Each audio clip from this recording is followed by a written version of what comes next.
నమస్తే అందరికీ. Welcome to bars bachelors. చూస్తున్నారు కదా, మేమేంటి ఈ పొలాల మధ్యలో ఉన్నామనుకుంటున్నారా? మేము మా ఊరికి వచ్చాము. పొద్దున్నే ఆ పొలాల మధ్యలో ఆ నేచర్ ఆస్వాదిస్తుంటే ఆ ఫీల్ ఉంది మామా. ఊరిలో వరి నాటే పనులు స్టార్ట్ అయ్యాయి. సో వరి నాటే వాళ్ళతో చిన్న ఇంటరాక్షన్ జరిగింది. వాళ్ళ ఫిజికల్ అండ్ మెంటల్ ప్రాబ్లమ్స్ గురించి వాళ్ళకి తెలియకుండా వీడియో తీసాము.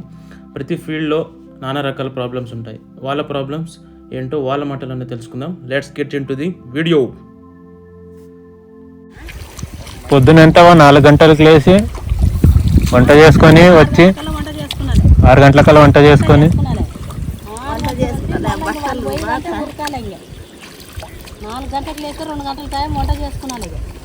చేసుకొని వచ్చి ఇంకా నార వెరకాల 11 దాకా. నార వెరికిన తర్వాత ఇంకా తిని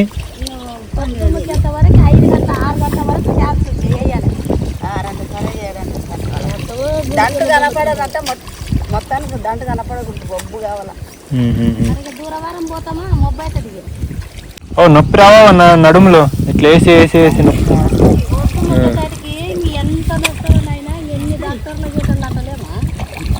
అంతా డాక్టర్లకు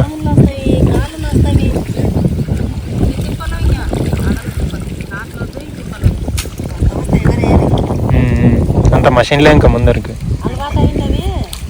అందరు అతిథి పడలలో వచ్చిన వాళ్ళు ఎవరు వేస్తారు?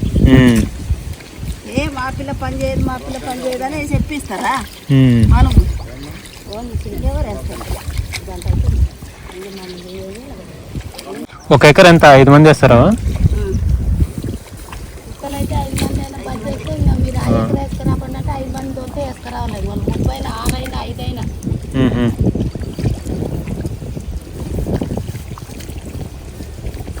అంటే మేము పొద్దున 9 గంటలకు వస్తామా, ఇక్కడికి వస్తాడికి 9:30 15 మరి పొద్దున ఎప్పుడు తినేది, మధ్యాహ్నం ఎప్పుడు తినేది గుర్తయితే?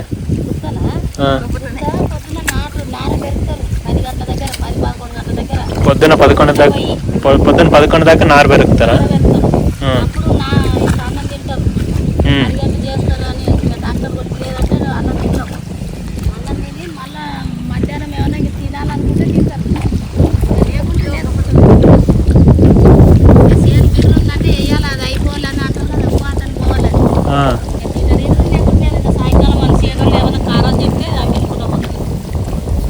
పొద్దున మధ్యాహ్నం ఒక పూట తింటారు. పొద్దున మధ్యాహ్నం బిర్రు అంటే 12 గంటలప్పుడు ఒక పూట తింటాం. తినేది లాస్ట్ డాక్టర్ కొట్టి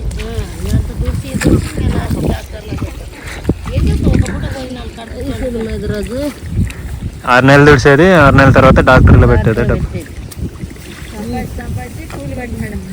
వారం వల్ల తుడిస్తే 4,000 చిల్లర వస్తుంది అంతే. ఇంకా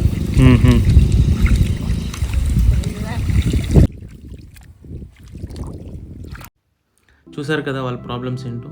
ఆల్మోస్ట్ 12 hours పని చేస్తారు. ఫిజికల్ పెయిన్స్ చాలా ఉంటాయి. అవి ఉన్నా కానీ వాళ్ళు నెక్స్ట్ డే పనికి పోవాల్సిందే. ఎందుకంటే మనలా వాళ్ళకి sick leaves and casual leaves ఉండవు.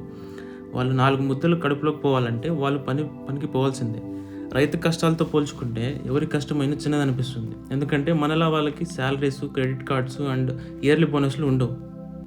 వాళ్ళకి తెలిసింది ఒకటే, కష్టపడి పని చేయడం. ఒక్కొక్కసారి వాళ్ళ కష్టానికి ప్రతిఫలం దొరకదు. అయినా కానీ ఓపు వదలకుండా అండ్ మెయిన్ థింగ్ పేషెన్స్తో వాళ్ళ వృత్తిని వాళ్ళు నమ్ముకొని కష్టపడి పని చేయడమే వాళ్ళకి తెలిసింది. నెవర్ గివ్ అప్ అనే యాటిట్యూడ్ వాళ్ళని చూసే నేర్చుకోవాలి. సో జై జవాన్, జై Kisan. Please encourage by subscribing to our channel for more content and updates.